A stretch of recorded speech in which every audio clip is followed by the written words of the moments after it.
In this video, we're going to take a look at storage considerations according to the type of paint: watercolor, acrylic, oil, dry mediums, and egg tempera. We'll start with watercolor. Watercolor paintings are easy to store once dry. The paint isn't usually dimensional, so unless they're painted on stretched canvas or board, they can usually be stacked.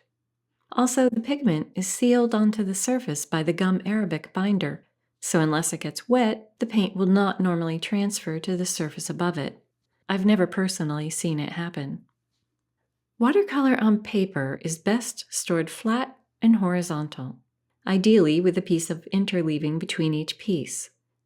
If you use interleaving, it doesn't matter how you situate the painted side.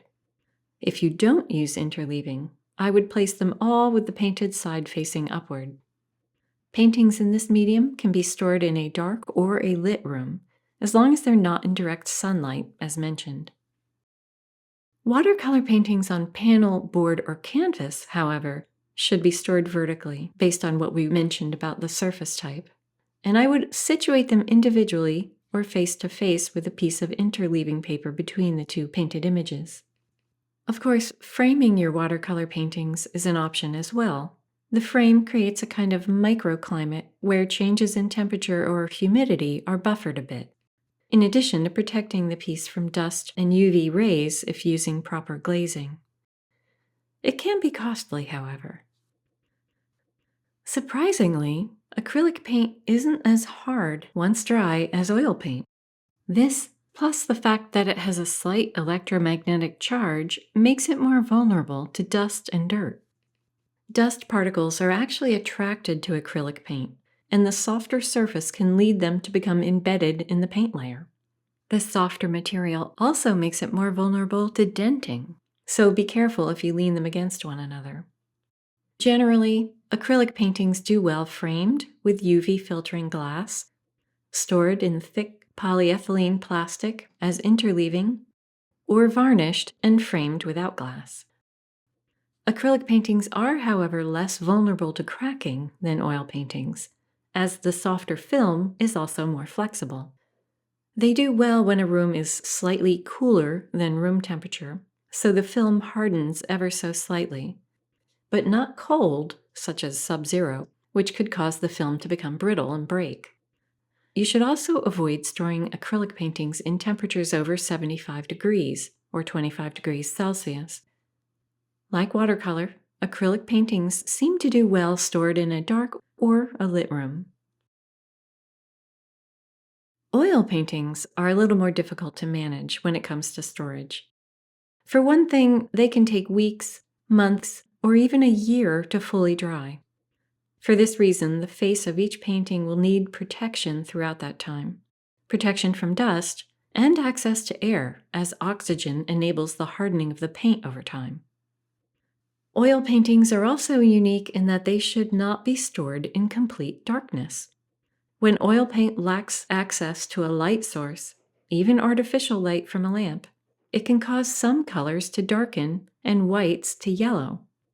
This is referred to as dark yellowing, and it's said that linseed-based paints are most impacted, although all oil binders are affected to some degree. The degree of color darkening is often imperceptible, typically a 3% change approximately. But the yellowing of larger areas of white paint can be more visible. I've experienced it myself. The good news is that with time and exposure to light, oil paintings can return to their original colors and values. It could take anywhere from a few days all the way to a few years for a piece to fully recover. There are several factors that will determine how long the piece will take to be fully restored. According to Golden Artist color researchers, the degree of change depends on 1. How long the painting was kept in dark storage, 2. How old the paint is, and 3. How dark the room was. The paintings that I had yellow were from a prior class.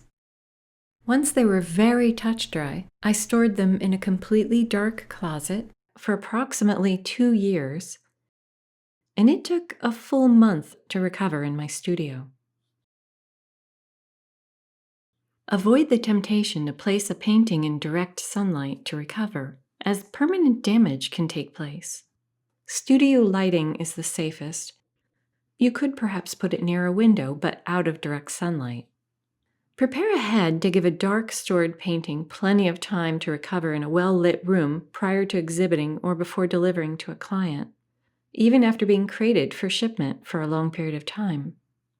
Interestingly, according to one of the Golden studies, titanium zinc white yellowed the least and recovered the best. Another unique feature related to oil paint is the fact that a dark room can also impact the drying time of oil paint.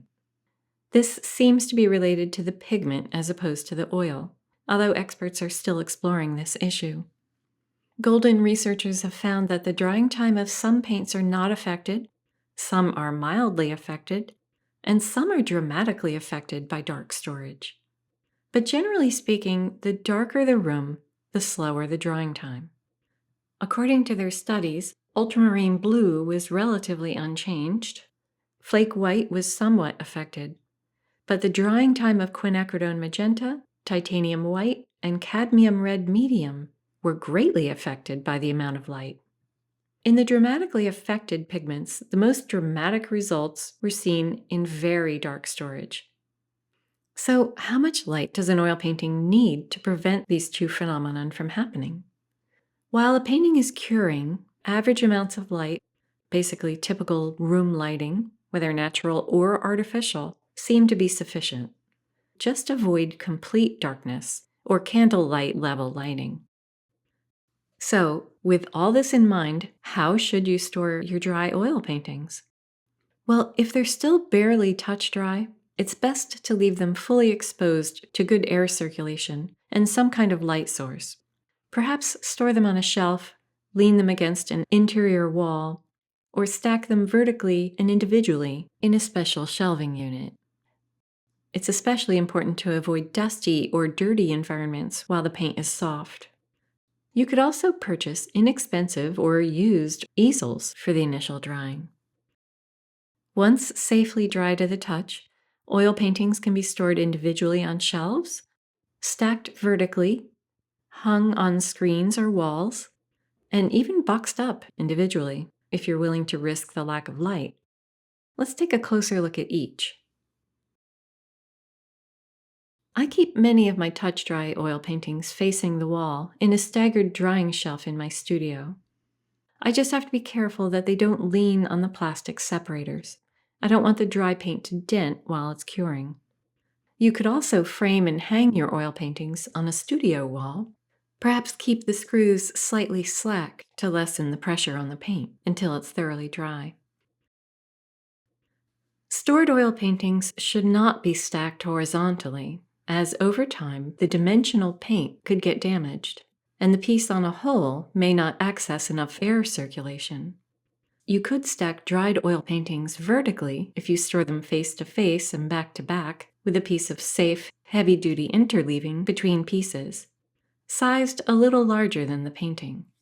Limit the number of paintings, however, in the stack to about a handful, and pair them according to similarity of size. Now, I've mentioned that glassine paper is an interleaving with mixed opinions. According to the Met Museum of Art in New York, glassine is an appropriate interleaving for oil paintings, as long as you lift the paper off the surface rather than drag it, and avoid using pieces that have bends and tears and sharp edges. Still, other experts don't recommend it for long-term storage. Silicone release paper is a better alternative. And you can see here my art masking tape sticks to the paper, but will not stick to the silicone release paper. It's an important feature for protecting certain art mediums, such as oil paints. Some experts mention boxing fully dry oil paintings for storage, which, if done right, can allow the paintings to be stored horizontally as stacked boxes. My concern is the darkness issue, as well as the access to air, but some people feel very safe using this as an option. If you do this, experts suggest wrapping the painting with archival oil-safe material like Tyvek or silicone release mylar, and don't make the wrapping too tight. Over that material, you can wrap the piece with bubble wrap before placing it in the box. Short term or for shipments, this should work. It's also recommended that you varnish a fully dry oil painting prior to storage in order to protect it from dust and dirt. I think they're talking about long-term storage here. Experts also suggest securing a piece of archival foam core to the back of the painting as a moisture barrier. These two tips are best practice, but plenty of oil paintings do fine without that. Artwork created from dry mediums, such as pastel and charcoal, will also need extra care when it comes to storage. Most dry mediums are vulnerable to smearing or image transfer because the pigment particles are not always sealed onto the surface. They're what experts call friable, meaning some of the particles are loose. This would include pastels, charcoals, Conte, and even graphite. Work in these mediums should either be sealed with an archival fixative, a kind of sealant, framed, stacked individually on a multi-shelf storage cabinet, or layered with a piece of interleaving over its face. The mediums themselves don't need time to dry, so unless you spray them with a fixative, they can be stored right away. You can stack this kind of artwork if you do the following. Place the completed artwork on a solid archival surface, such as mat board or foam core. Size the board slightly larger than the art. Next, secure the artwork with artist's tape. Then select interleaving with no static charge and size it to the artwork, or a little bigger. Then place the interleaving over the image, place it, don't drag it, and tape the interleaving to the archival solid surface, so the two materials don't move and rub against one another. This will help prevent smearing and allow you to stack them. Avoid using plastic interleaving such as mylar due to the static charge. Static electricity will attract and displace some of the pigment particles. The best option seems to be acid-free buffered tissue paper or archival interleaving paper. Glassine is also recommended, but only if you replace the paper as it starts to show signs of aging. Also, avoid storing these paintings and drawings in folders to prevent smearing. And finally, egg tempera. Egg tempera is created using many thin layers of paint. Because of this, it tends to be less vulnerable to cracking. But as it ages, it becomes more brittle. As a result, it's always painted on a solid substrate and should be stored accordingly. Egg tempera is somewhat vulnerable until it cures, which takes about 3 to 6 months. During that time, the surface needs to breathe and is easily scratched. Store the drying painting upright with nothing touching the surface. Once cured, interleaving is recommended for storage, especially silicone release mylar, with the silicone facing the painting, or a soft Tyvek. It should be taped in place, and then double-walled cardboard or bubble wrap can be placed over top, if needed. This method can be used for works in oil and acrylic, too. Dry tempera paint is very durable, but that doesn't mean it's invulnerable.